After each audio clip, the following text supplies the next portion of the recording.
Hello students, welcome to Haldar e academy online platform. Haldar ই-একাডেমিতে তোমাদের সবাইকে স্বাগতম জানাই।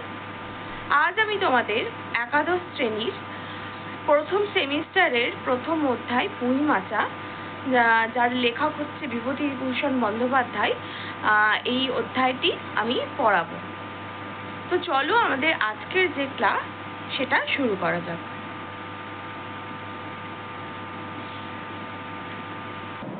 পুঁই মাচা এই শব্দটা মোটামুটি আমরা সকলেই প্রায় পরিচিত। গ্রাম বাংলায় যে কোনো বাড়িতে, বিশেষত গ্রাম বাংলাতে আমরা দেখতে পাই বিশেষ বিশেষ তাদের উঠোনে, বিশেষ বিশেষ জায়গায় উঠোনের সেখানে পুঁই গাছ লাগানো হয়।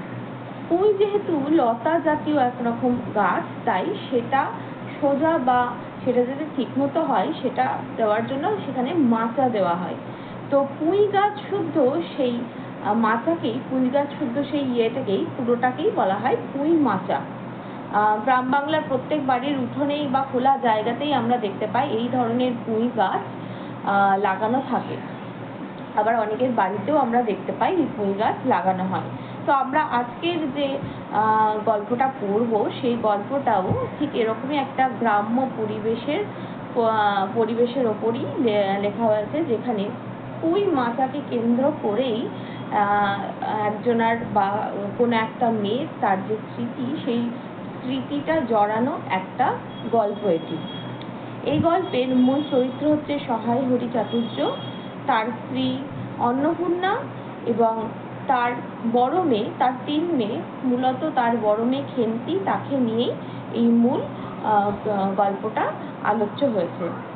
লেখক হচ্ছেন বিভূতিভূষণ বন্দ্যোপাধ্যায়।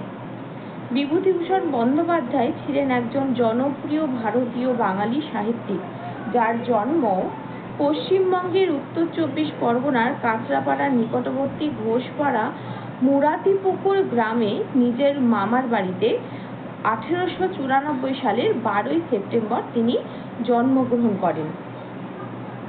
তার লেখা বেশ কিছু উপন্যাস হলো পথের পাঁচালী, অপরাজিত, আরণ্যক, চাঁদের পাহাড়, আদর্শ হিন্দু হোটেল ইত্যাদি। বিভূতিভূষণের পথের পাঁচালী উপন্যাস অবলম্বনে সত্যজিৎ রায় পরিচালিত চলচ্চিত্রটি আন্তর্জাতিক খ্যাতি সম্পন্নতা লাভ করে। তো চলো আমরা এবার আমাদের যে মূল পাঠ্য, সেই পাঠ্যে আমরা এবার প্রবেশ করি। বলেছে, সহায় হরি চাটুর্যে উঠোনে পা দিয়াই স্ত্রীকে বলিলেন, একটা বড় বাটি কি ঘটি যা হয় কিছু দাও তো, তারও খুঁড়ো গাছ কেটেছে, একটু ভালো রস আনি। এখানে মূল চরিত্র, যে মূল 3টে চরিত্র বললাম তোমাদেরকে, তার মধ্যে হচ্ছে সহায় হরি চাটুর্য, তিনি হচ্ছেন প্রধান চরিত্রের মধ্যে একটি।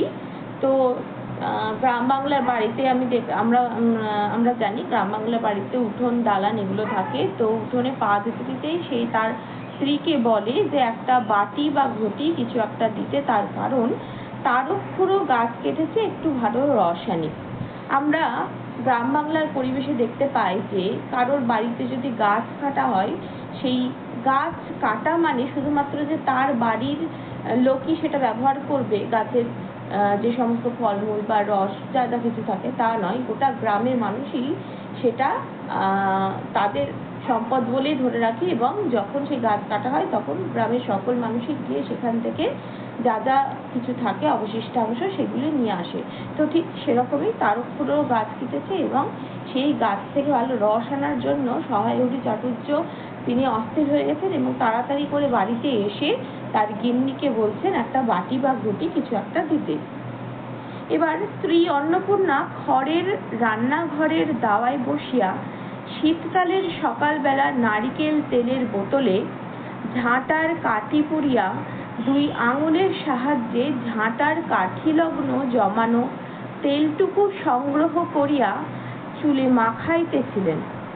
স্বামীকে দেখিয়া তাড়াতাড়ি গায়ের কাপড় একটু টানিয়া দিলেন মাত্র, কিন্তু বাটি কি ঘটি বাহির করিয়া দেবার জন্য বিন্দুমাত্র আগ্রহ তো দেখালেনই না, এমনকি বিশেষ কোনো কথাও বলিলেন না। তার স্ত্রী অন্নপূর্ণা কি করেছে, যে রান্নাঘরের দাওয়ায় আমরা দেখতে পাই উঠোনের বা বাহির পথে যেটা হয় গ্রামীণ বাংলার বাড়িগুলোতে খড়ের ছাউনি হয়, তো সেই রান্নাঘরের যে খড়ের ছাউনি সেখানে বসে বসে নারকেল তেল মূলত আমরা দেখতে পাই শীতকালে নারকেল তেল জমে যায়, এবং সেই শেষ জমে যাওয়া নারকেল তেলটাও শ্রী অন্নপূর্ণা ঝাঁটার কাঠি দিয়ে বের করে চুলে মাখানোর জন্য চেষ্টা করছেন। ঠিক সেই সময় তার স্বামীকে দেখে সে একটু নিজে ইতস্তত বোধবশতই নিজেকে একটু ঠিক করে তারপরে তার স্বামীর কথা শুনলেন, কিন্তু স্বামীর কথা শুনে তার বিন্দুমাত্রও কোনো উৎসাহ তো হলোই না, উৎসাহ তিনি দেখালেনই না, মানে তার কথার কোনো ভ্রুক্ষেপই করলেন না। সহায় হয়ে অগ্রগতি হইয়া বলিলেন, কি হয়েছে, বসে রইলে যে? তো দেখো, এখান থেকে আমরা ছোট ছোট প্রশ্ন দেখতে পাই যে সহায় হয়ে অগ্রসর হইয়া বলিলেন, কি হয়েছে, বসে রইলে যে? এই উক্তিটি কে করেছেন, কখন করেছেন, এই ধরনের প্রশ্ন আমরা দেখতে পাই। তো যদি এরকম প্রশ্ন আসে তো সেই সময় বলতে হবে যে স্ত্রী অন্নপূর্ণাকে যখন সে বাটি বা ঘটি দেওয়ার কথা বলে, ঠিক তখন যখন তার স্ত্রী তার কথা ভ্রুক্ষেপ না করে, তখন সহায়রী এই কথাটি বলেছে যে কি হয়েছে, বসে রইলে যে, মানে তার কথার কোনো রকম সাড়া না দিয়ে, কোনো রকম গুরুত্ব না দিয়ে চুপচাপ তার নিজের কাজ করে যাচ্ছে। দাও না একটা ঘটি, অর্থাৎ আবার সে বলছে একটা ঘটি দাও না, খেন্তি টেন্তি সব কোথায় গেল এরা, তুমি তেল মেখে বুঝি ছোবে না। অর্থাৎ খেন্তি টেন্তি বলতে আমরা যে এখানে খেন্তি হচ্ছে তার বড় মেয়ে, এবং টেন্টি আমরা দেখতে পাই এরকম যেমন খাওয়া দাওয়া এই ধরনের যে শব্দগুলো আমরা ব্যবহার করি, এই শব্দগুলো মিলিয়ে আমরা অনেক সময় যে কোনো কথার সাপেক্ষে ব্যবহার করি। তো খেন্তির সঙ্গে টেন্টি যেটা, সেটাও ঠিক সেরকমই। তো তিনি যখন তার স্ত্রী কোনো রকম গুরুত্ব দিচ্ছে না তার কথা, তখন সে তার মেয়েদের খোঁজ করলেন, বললেন যে খেন্তি টেন্তি সব কোথায় গেল, তুমি তেল মেখে বুঝি ছোবে না, অর্থাৎ তেল মাখলে তুমি ছোবে না, এই জিনিসটা তিনি বললেন। এরপরে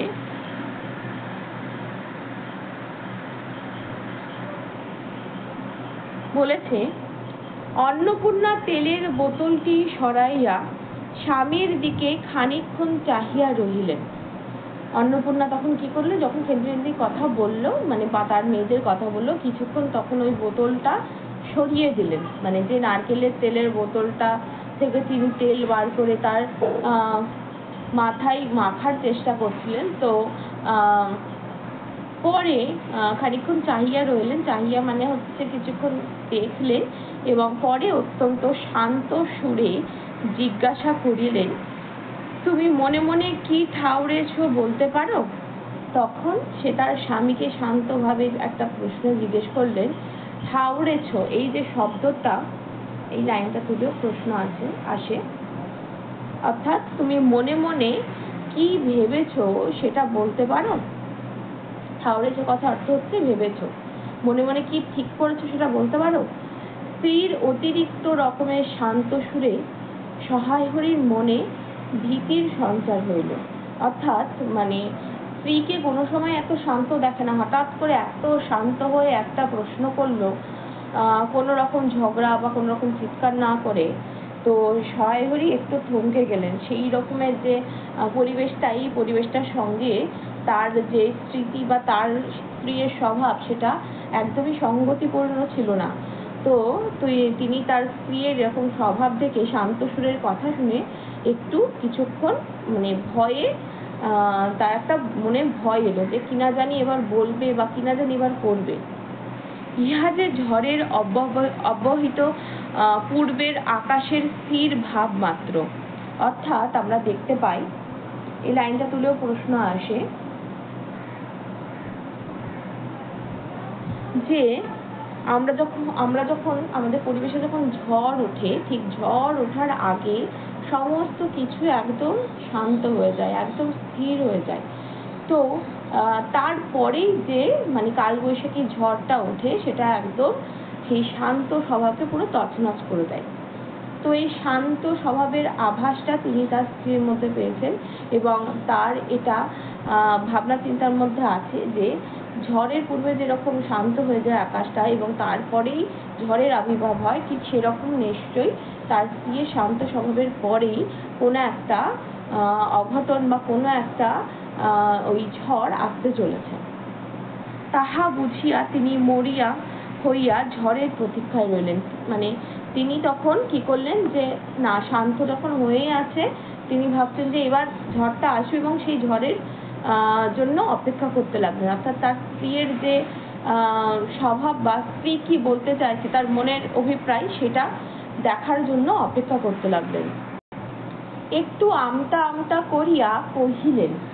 আমতা আমতা করা অর্থাৎ হচ্ছে ইতস্তত বা ভয় যখন মানুষের হয়, মানে অর্থাৎ তার ভেতরে একটা অদ্ভুত রকমের ভয় সঞ্চার হয়েছে যে কিনা জানি তার স্ত্রী বলবে, তাই পুরো সম্পূর্ণ কথাটা বলতে না পারাকে আমতা আমতা বলে। মানে কথা বলতে গিয়েও বলতে না পারা ভয়ের কারণবশত। তো একটু আমতা আমতা করিয়া কহিলেন, কেন, কি, আবার কি? মানে অর্থাৎ তিনি বুঝতে পারছেন না যে কি হঠাৎ হলো, মানে পুরো কথাটাও তিনি শেষ করতে পারছেন না। অন্নপূর্ণা পূর্বাপেক্ষাও শান্ত সুরে বলিলেন। পূর্বাপেক্ষা অর্থাৎ পূর্বের চেয়েও, পূর্বের অপেক্ষা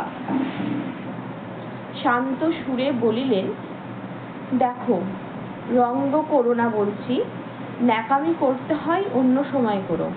অর্থাৎ রঙ্গ মানে তামাশা বা নাটক করো না, ন্যাকামো অর্থাৎ নাটক বা ন্যাকামি বা বুঝো যেটা না বুঝার ভান করা হয় সেটাকে ন্যাকামি বলা হয়। বলছে যে দেখো, রঙ্গ করো না বলছি, অর্থাৎ কোন রকম নাটক কিছু করো না বা ন্যাকামি করতে হয় অন্য সময় করো। মানে সেই সময় তার মাথা এতটাই গরম হয়ে আছে যে সে কোনো রকমই মানে নাটক সেটি পছন্দ করছেন না। তুমি কিছু জানো না, কি খোঁজ রাখো না? অর্থাৎ সে তার স্বামীকে প্রশ্ন করছে, তুমি কি কিছুই জানো না, মানে জেনেও না বুঝার ভান করছো? কোনো কিছুরই কি তুমি খোঁজ রাখো না? অত বড় মেয়ে যার ঘরে, সে মাছ ধরে আর রস খেয়ে দিন কাটায়, কি করে তা বলতে পারো? গায়ে কি গুজব রটেছে জানো? অর্থাৎ তার মেয়ে, বড় মেয়ে খেন্তির কথা এখানে বলা হয়েছে। খেন্তি যার বয়স বিবাহযোগ্য, যিনি, সে তার বয়স মানে গ্রামের মেয়েদের বয়স যখন 10-12 হয় তখনই তাদের বিবাহযোগ্য হিসেবে ধরা হয়। তো তখন তার মেয়ে বড়, তাদের চোখে তাদের মেয়ে বড় না হলেও গ্রামের সবাই বলছে যে তাদের মেয়ে বড় হয়েছে এবং বিবাহযোগ্য হয়েছে, এবং সেই বয়সে যে কাজটা তার করার কথা, তাদের বাবা মার যে কাজটা করার কথা, সেটা না করে তার বাবা মা সেই বিষয়টাতে গুরুত্বই দিচ্ছে না। অর্থাৎ অত বড় মেয়ে যার ঘরে, মানে খেন্তির মতো বড় মেয়ে যার ঘরে, সে মাছ ধরে আর রস খেয়ে দিন কাটায়, কি করে বলতে পারে? অর্থাৎ তার নিজের সেই ছেলে মানুষটা এখনো সে কাটিয়ে উঠতে পারেনি, মাছ ধরে বেড়ায় নদী বা পুকুরে। গ্রাম বাংলার মানুষদের মধ্যে বা বাচ্চা মেয়েদের মধ্যে আমরা দেখতে পাই যে মাছ ধরার প্রবণতাটা থাকে, কারণ পুকুরে প্রচুর মাছ থাকে এবং সেটা ধরতে সবারই খুব আনন্দ বোধ হয় এবং সেটা করতেই তার বড় মেয়ে যায় প্রত্যেক দিন এবং রস খেয়ে দিন কাটায়। তা কি করে বলতে পারো? তাকে প্রশ্ন করছে। তারপরে বলছে যে গায়ে কি গুজব রটেছে জানো? অর্থাৎ গোটা গ্রামে তার মেয়ে সম্পর্কে কি গুজব, অর্থাৎ যেটা গুজবের অর্থ হচ্ছে যেটা সত্য নয় এমন একটা কথা, গুজব রটেছে, সেটা জানো? সেটা জানার কথা তাকে বলা হয়েছে। সহায় হরি আশ্চর্য হইয়া জিজ্ঞাসা করিলেন। সহায় হরি অদ্ভুতভাবে তার স্ত্রীর মুখ থেকে এরকম একটা কথা শুনে আশ্চর্য হলেন এবং তার স্ত্রীকে প্রশ্ন করলেন, কেন, কি গুজব? অর্থাৎ সে তো জানেই না এরকম একটা বিষয় ঘটেছে, সেই জন্য তার স্ত্রীকে সে প্রশ্ন করছে যে কেন, কি গুজব রটেছে সেটা বলো। কি গুজব জিজ্ঞেস করো গিয়ে চৌধুরীদের বাড়ি। অর্থাৎ চৌধুরীরা হচ্ছে সেই গ্রামের একজন ক্ষমতাশালী বাড়ি, অর্থাৎ খুব নামকরা, খুব নামডাক আছে সেরকম একটা বাড়ি। তো সেই গুজবটা তাদের বাড়ি থেকেই ছড়িয়েছে বলে সে তার স্বামীকে বলছে যে গুজবটা জানার জন্য তাকে চৌধুরীদের বাড়ি যেতে হবে। কেবল বাগদি দুলে পাড়ায় ঘুরে ঘুরে জন্ম কাটালে ভদ্রলোকের গায়ে বাস করা যায় না। এখানে বাগদি অর্থাৎ বাগদি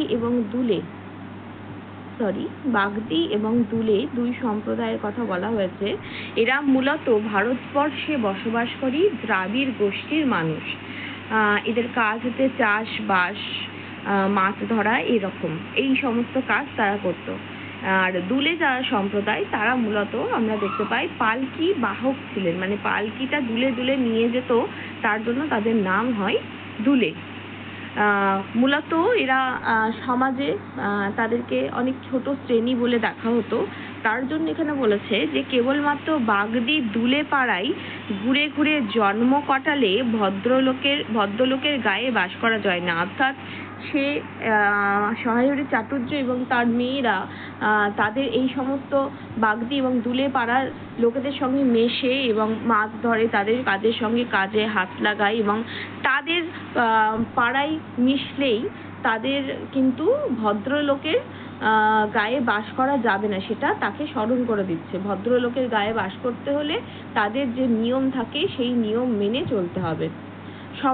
সমাজে থাকতে হলে সেই রকম মেনে চলতে হবে। অর্থাৎ সমাজের যা নিয়ম, একটা ভদ্রলোকের বাড়ির মেয়ের যেভাবে থাকার কথা বাড়িতে থেকে তাদের যেটা হতো গ্রামের মানুষের মায়ের হাতে হাত লাগানো এবং তার সঙ্গে সঙ্গে তাদের যথাসময়ে বিবাহ হতো, আইবুড়ো মেয়েকে রাখা হতো না। তারা এভাবে কোনো খেজুর গাছ কাটলে সেখান থেকে রস নিয়ে আসার জন্য বলতো না। এই ধরনের ছেলে মানুষের কাজগুলো তাদের ঠিক হয় না। তো তার জন্য সে বলেছে যে ভদ্রলোকে যদি পাড়াতে থাকতে চাও তাহলে ভদ্রলোকের মানুষরা যেভাবে চলে সেভাবেই তাদের নিয়ম মেনে চলতে হবে। সহায় হরি বিস্মিত হইয়া কি বলিতে যাইতেছিলেন, অন্নপূর্ণা পূর্ববৎ সুরেই পুনর্বার বলিয়া উঠিলেন। মানে বিস্মিত অর্থাৎ অবাক হয়ে কিছু একটা বলতে যাচ্ছিলেন অর্থাৎ, এবং অন্নপূর্ণা তার স্ত্রী অন্নপূর্ণা পূর্ববৎ সুরেই অর্থাৎ পূর্ববৎ কথার অর্থ হচ্ছে আগের সুরেই, পুনর্বার অর্থাৎ আবার বলিয়া উঠিলেন, এক ঘরে করবে গো, তোমাকে এক ঘরে করবে। কাল চৌধুরীদের চণ্ডী মণ্ডপে এসব কথা হচ্ছে। অর্থাৎ চণ্ডী মণ্ডপে কি হয়, সমস্ত মানুষ একত্রিত হয় এবং সেখানে বসে গ্রামের কোন লোক কি কাজ করছে, তার বাড়িতে কিরকম কি চলছে সেইগুলো চর্চা হয় এবং তার সঙ্গে সঙ্গে কোন লোককে কি রকম ব্যবহার করা হবে সেইগুলো আলোচনা হয়। তো চৌধুরী মশাই বা চৌধুরীদের বাড়ির লোকেরা এবং সমস্ত গ্রামের লোকেরা মিলে ঠিক করেছে যে এরকম যাদের বাড়ির স্বভাব, যাদের বাড়ির মেয়েরা এই সমস্ত কাজ করে বেড়ায় তাদেরকে এক ঘরে করে দেবে। অর্থাৎ কারোর সাথে মিশতে দেবে না, গ্রামের একটা প্রান্তে থাকবে, কোনো জিনিস ছুতে দেবে না, এই সমস্ত কাজ করবে। আমাদের হাতে ছোঁয়া জল আর কেউ খাবে না। আশীর্বাদ হয়ে মেয়ের বিয়ে হলো না, ও কি উৎসুগ্য করা মেয়ে, ও নাকি উৎসুগ্য করা মেয়ে। অর্থাৎ কি হয়েছে যে খেন্তির বিয়ে ঠিক হয়েছিল এবং তার আশীর্বাদও সম্পূর্ণ হয়েছে, কিন্তু কোনো একটা সমস্যার কারণে তার বিয়েটা ভেঙে যায়। অর্থাৎ একটা মেয়ের আশীর্বাদ হয়ে যখন বিয়ে হয় না, সেটা গোটা গ্রামের কাছেই একটা উৎসুগ্য করা হচ্ছে বাজে মেয়ে, বা তাকে মানে যে সমস্ত মেয়েকে খুব বাজে নজরে দেখা হয়, মানে উচ্ছন্নে গেছে সেরকম একটা মেয়ে হয়ে গেছে, তাদের একঘরে করে দেওয়ার দরুন তাদের হাতের জলটাও কেউ আর স্পর্শ করবে না। গায়ের কোনো কাজে তোমাকে আর কেউ বলবে না, যাও ভালোই হয়েছে তোমার, এখন গিয়ে দুলে বাড়ি বাগদি বাড়ির উঠোনে বসে দিন কাটাও। অর্থাৎ গায়ের কোনো কাজে, গ্রামের কোনো কাজ লাগলে সমস্ত মানুষ একত্রিত হয়ে সেই কাজ করতো, তো সেই কাজে আর তোমাকে কেউ নেবে না, মানে একঘরে করে দেবে এবং ভালোই হয়েছে তোমার, মানে তোমার এখন তো ভালোই হয়েছে। অর্থাৎ তাকে কটাক্ষ করে বলছে যে তোমার তো ভালোই হয়েছে, তোমার সাথে আর কেউ মিশবে না, তুমি তো এটাই চাইছিলে। সেই কটাক্ষ করে তার স্ত্রী তাকে কথা শোনাচ্ছে এবং বলছে যে এখন গিয়ে দুলে বাড়ি বাগদি বাড়ির উঠোনে বসে দিন কাটাও। অর্থাৎ দুলে বাড়ির এবং বাগদে বাড়ি যারা ওই যে সমাজের একটা নিম্ন শ্রেণীবৃত্ত, সেই সমস্ত বাড়ির বাড়িতে উঠে বসে দিন কাটাও। অর্থাৎ যাও সারাদিন তাদের সাথে খেয়ে দিয়ে দিন কাটাও। এই ছিল আমাদের আজকের এই ক্লাস। আজকের ক্লাসটি এখানেই শেষ করলাম।